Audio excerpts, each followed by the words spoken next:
इयत्ता 5वी, विषय मराठी, इंग्रजी माध्यम. आज आपण आपल्या पाठ्यपुस्तकातील पाठ मी नदी बोलते यावर आधारित चर्चा करणार आहोत.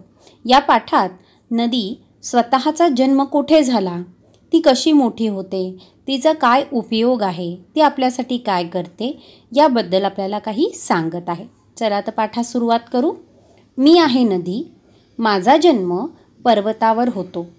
मला अनेक ओढे येऊन भेटतात. त्या ओढ्यांमुळे मी मोठी होत जाते.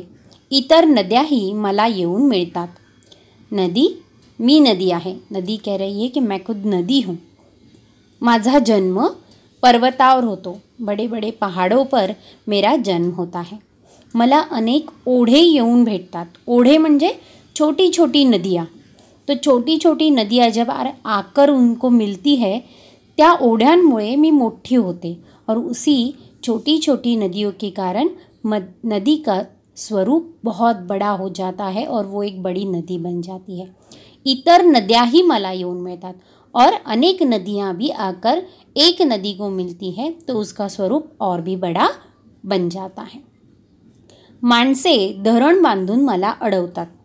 माझ्या पाण्यावर वीज तयार करतात. त्या विजेवर कारखाने चालवतात. शेतीतील पंप चालवतात. पिण्यासाठी पाण्याचा वापर करतात.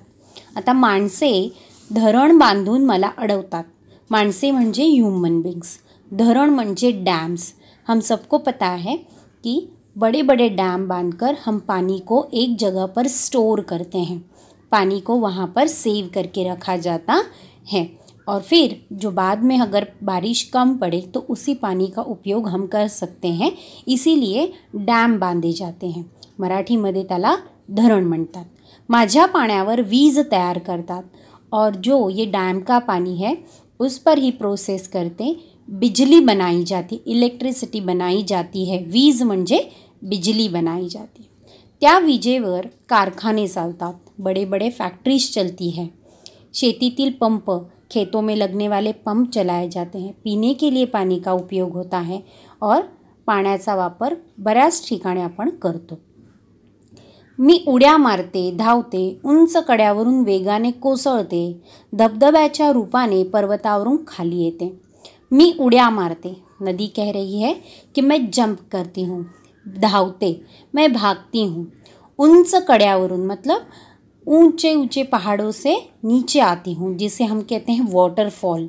धबधबा जो आप लोग जिसे वाटरफॉल कहते हो, तो धबधब्याच्या रूपाने पर्वतावरून खाली येते. मतलब पहाड़ों से मैं नीचे जब आती हूँ उसे आप लोग वाटरफॉल कहते हो और उसे मराठी में कहा जाता है धबधबा.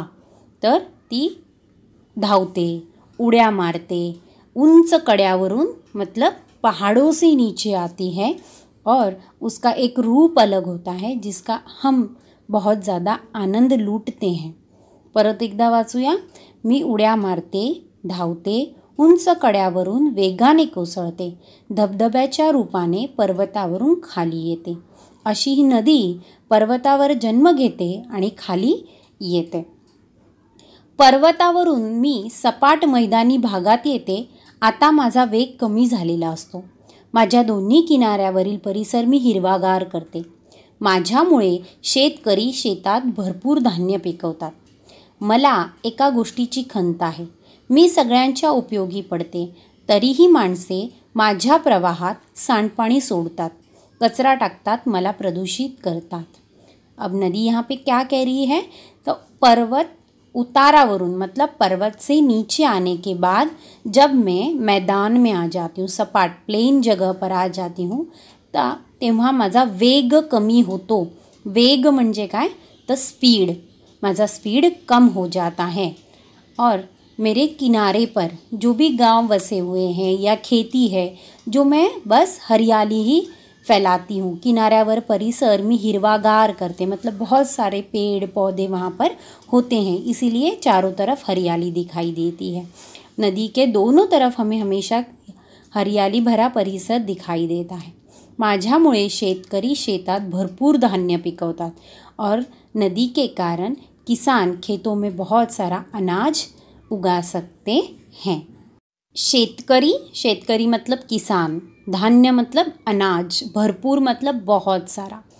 पण मला एका गोष्टीची खंत आहे, लेकिन मुझे एक बात का बड़ा ही दुख है कि मैं सबके उपयोग में आती हूँ, सबको मदद करती हूँ, लेकिन ये जो इंसान है, खंत म्हणजे दुःख, हाँ, खंत मतलब दुख, और उपयोगी मतलब मैं सबके लिए यूज़फुल हूँ, तो भी जो ह्यूमन बींग्स है वो मेरे पानी में सांडपाणी सोडतात। सांडपाणी म्हणजे काय, तर वेस्ट वॉटर, जो वेस्ट वाटर है, जो प्रदूषित है, गंदा पानी है, वो हम नदी में छोड़ते हैं।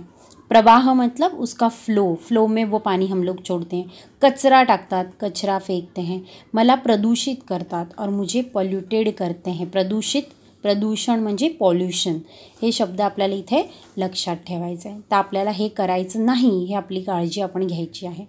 पुढे नदी म्हणते, माणसाच्या वस्त्या, छोटी गावे, शहरे यांच्या जवळून वाहत जाताना मी जास्तच प्रदूषित होते, तरीही मी पुढे पुढे जात राहते, मी कुठेही थांबत नाही, थांबला तो संपला, असेच मी सगळ्यांना सांगत असते।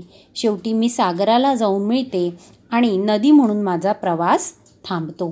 माणसांच्या वस्त्या अर्थात जहाँ पर लोग रहते हैं, जहाँ पर लोग स्थायिक है, छोटे गांव, शहर, जब मैं इन शहरों से, गांव से गुजरती हूँ तो मैं सबसे ज़्यादा प्रदूषित होती हूँ, जास्तच प्रदूषित हो जाती हूँ, पोल्यूटेड हो जाती हूँ। फिर भी मैं रुकती नहीं, तरीही मी पुढे पुढे जातच राहते, फिर भी मैं आगे आगे चलती हूँ, मैं कुठेही थांबत नहीं मतलब मैं कहीं भी रुकती नहीं। क्यों? थांबला तो संपला, क्योंकि जो रुक गया वो फिनिश हो गया, ऐसा मेरा मानना है। हमें हर मुसीबत में आगे बढ़ना चाहिए, असेच मी सगळ्यांना सांगते। यह संदेश उन्होंने हमें दिया है।